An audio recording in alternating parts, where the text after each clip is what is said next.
With the pedal boom of the recent years, we've now more independent builders than it's basically possible to count, with boutique prices to match. However, not everyone is willing to spend the amount of money they're asking for, especially when you can find pedals that sound almost identical, or in some cases even better, for a fraction of the price from budget pedal companies. Flama, Nuex, and Tone City, to name just a few. But another budget company you may never have heard of is Azor, who contacted me the other day and offered to send me a selection of pedals to try out, which is exactly what we're going to do today. We'll run through the entire range of pedals that I have here and see what kind of tones and sounds we can get out of each of them. I do have to stress that while these pedals were sent to me for free, I haven't been paid by Azor in any way, and my thoughts and opinions are entirely my own. And as always, to help you find exactly what you're looking for, each section of the video will be in the timestamps below, but apart from that, let's just jump straight in. Azor are a budget pedal company that retail through Amazon. They currently have a selection of approximately 20 pedals to choose from, the majority of which are priced around $25 US. Upon opening the box, you get the pedal nicely protected by some foam and some plastic, a manual and catalog of other Azor products, and the choice of either rubber or Velcro, which has been pre-cut to fit the exact size and shape of the underside of your pedal, which they've also left bare, and I think that's actually quite a nice little touch. The pedals themselves are actually surprisingly well built, housed in this sort of aluminium enclosure. The knobs and switches are all easily accessible, and they feel very solid and reliable when you're interacting with them. All the pedals follow this same mini form factor with side-mounted jacks and power supply, and they're all designed with true bypass. Now, we have 8 pedals to get through today, and we'll start with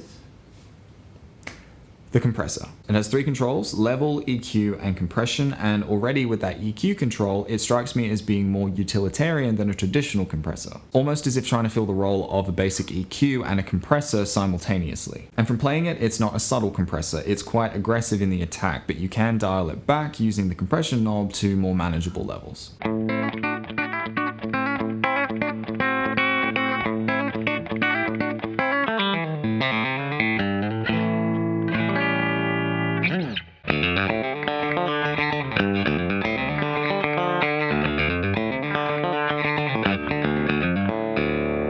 Next up, we have the clean boost, and the first thing I'll say is that it's far more than just a clean boost. It has 4 knobs: bass, level, tone, and gain, and there is a significant amount of drive on tap with that gain knob that really pushes this more into overdrive territory. It is a little confusing as to why there's a bass control and a tone control instead of something like a bass and high control or just a single tone control, but overall, this is genuinely quite a good drive/boost pedal, and you can get some pretty solid sounds out of it.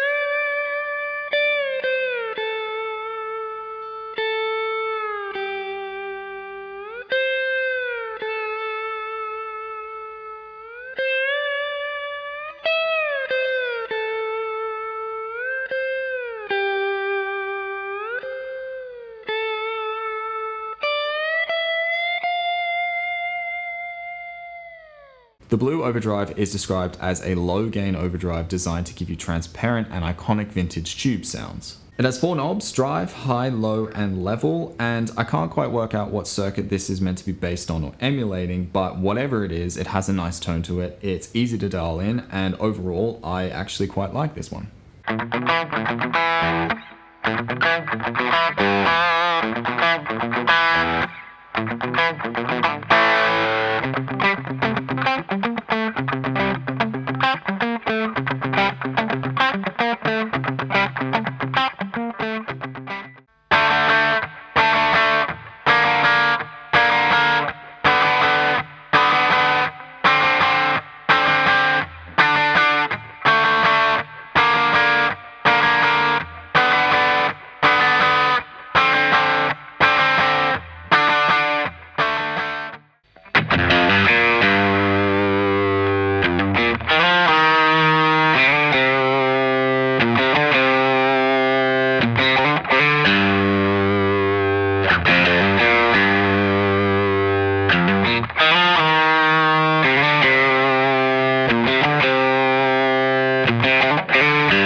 red Distortion is described as having a classic vintage sound. It also has 4 knobs: level, low, mid, tone, and drive, and from what I've found, it seems to have a very similar sound to that of the MXR Distortion 3 pedal. For me, this ticks all the boxes of that classic rock sound, and I'm pretty into it as well, and I also really appreciate the addition of the low mid control.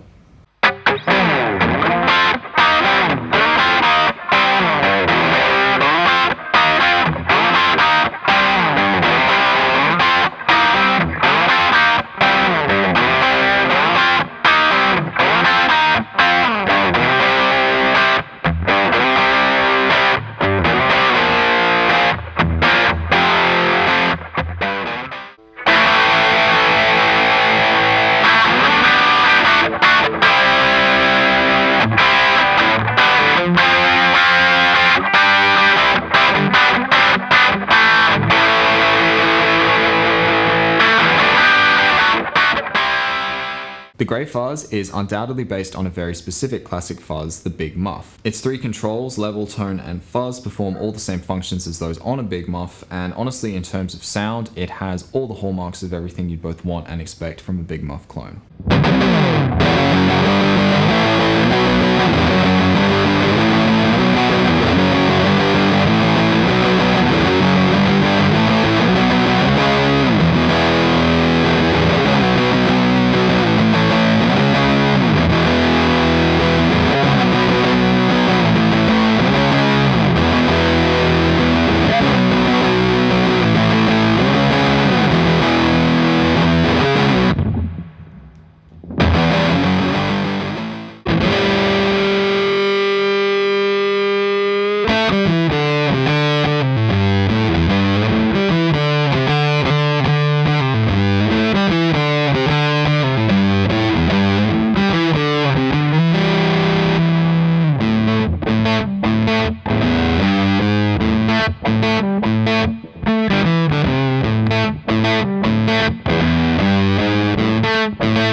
Next up, we have the phaser, and this is described as being a classic analog phaser, but already with its 3 controls, speed, width, and feedback, it gives you a lot more tweaking versatility and options than that of an MXR Phase 90 as an example. The waveform is quite sharp with a very hard edge, but it does deliver in giving you a solid phaser sound, albeit a very specific one.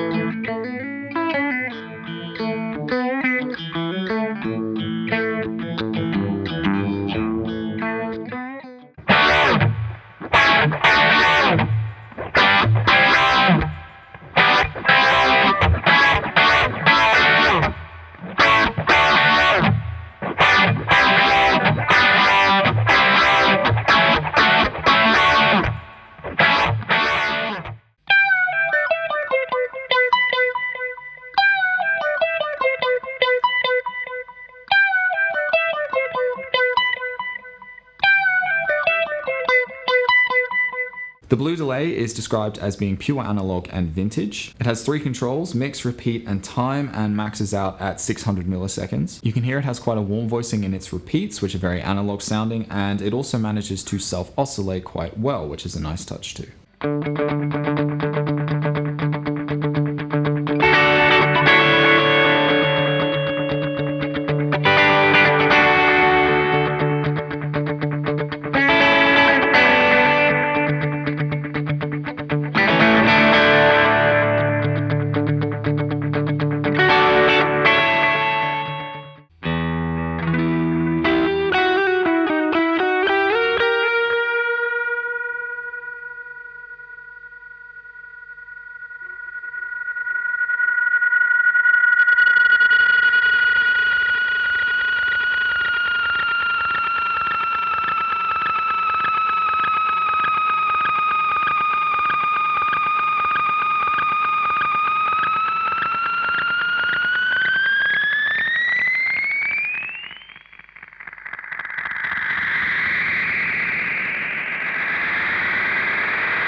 And finally, we have the black reverb, which is modeled after a traditional spring reverb. It has 3 knobs: decay, mix, and PRD or pre-delay. And the pre-delay is an interesting choice because it's a function that's usually found on more modern and advanced reverbs, so it opens the door to some pretty interesting experimentation, I'd say.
But alright, so now that we've gone through the range of pedals, there are some points that stand out to me, some positives and some negatives. For the positives, the build quality of the Azor products for the price that they are is outstanding, as is the sound quality. There's no hissing, fizzing, or unusual sounds of any kind, and the effects themselves sound very solid and very well voiced. For the negatives, however, I feel the ideas behind certain pedals can be a little confusing. An odd addition of a certain control on a certain effect can seem a little out of place, but it doesn't ever feel like it's a detriment to the pedal, more like an additional feature, which is something you do have to give Azor credit for taking an unexpected approach. Overall, I feel some products really hit the nail on the head: the overdrive, the distortion, the delay, which give you exactly what you're looking for, whereas others, like the compressor and the clean boost, are a little bit harder to unlock and understand. But for me, the biggest advantage with companies like Azor and their products is how easy and accessible they make experimentation with gear and effects. My journey with pedals has been less about me going after what sounds I want. I don't know what sounds I want. I don't even know what sounds I like. And more about me discovering what sounds I don't like and moving on from them. This trial and error process, especially with boutique pedals, has been a pretty costly exercise for me, but with these budget pedal companies, you can order a whole stack of pedals for the same price as a JHS Morning Glory as an example. And with these, you can experiment to develop your tone and identity and taste and effects before later looking at moving up to maybe some higher end versions and models. And I think for this reason alone, especially in a world where the number of pedal options is only continuing to expand, products like the Azor pedals are worth a lot more than just their price tags. But that is about everything for today, guys, and as always, I hope there was something useful for you in this video, something you were able to learn from. If so, do let me know, but also if you have any budget pedals or even pedals from Azor, let me know about that as well, what you think of them and how you use them in your rig. But otherwise, guys, thanks for watching, thanks for doing all the usual business to help support my channel and my videos, thanks for sticking around to the end, and I will see you guys in a bit.